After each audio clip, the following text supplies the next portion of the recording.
Did you know that there are several tax advantages of owning life insurance inside a corporation? If you're a business owner and wonder about the benefits of having corporate life insurance, keep watching.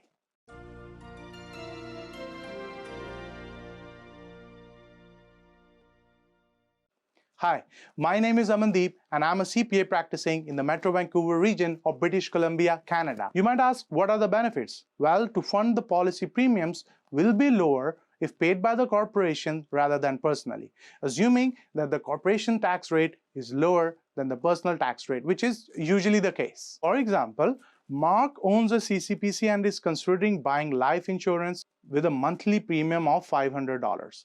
Mark's personal marginal tax rate is 48% and the corporate tax rate is 12%.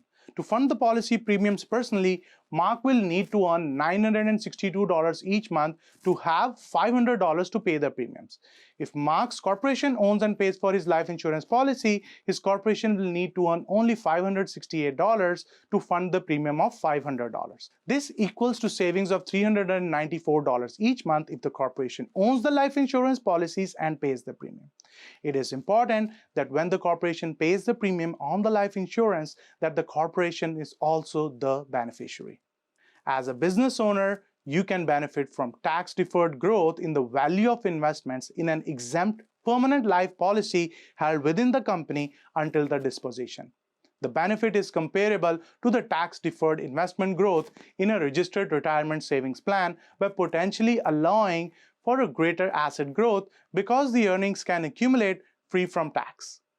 The tax deferral benefit of the permanent life insurance also applies to such insurance held personally. However, while the funds are invested are already in the company, investing the funds within the company will save the tax cost of paying you the funds by way of salary or dividend to allow you to invest personally. Permanent life insurance products can be an attractive option when you have excess funds in the company to invest on a long-term basis to accumulate wealth and ultimately transfer to the estate. You see, this option has become increasingly popular due to the new rules that will restrict access to the small business limit based on a private corporation's level of passive investment income. You might want to check my other videos where I explain both the new passive income rules and the ways to reduce the additional income tax due to these rules. Moreover, the life insurance proceeds over the cost basis of the policy can be paid as tax-free capital dividend upon the death. Your CPA can plan the proactive steps that will allow you to potentially mitigate the risk of higher taxes in the future. If you want to be notified about our new tax updates, please do consider subscribing to our channel. Thanks for watching and see you in my next video. Bye.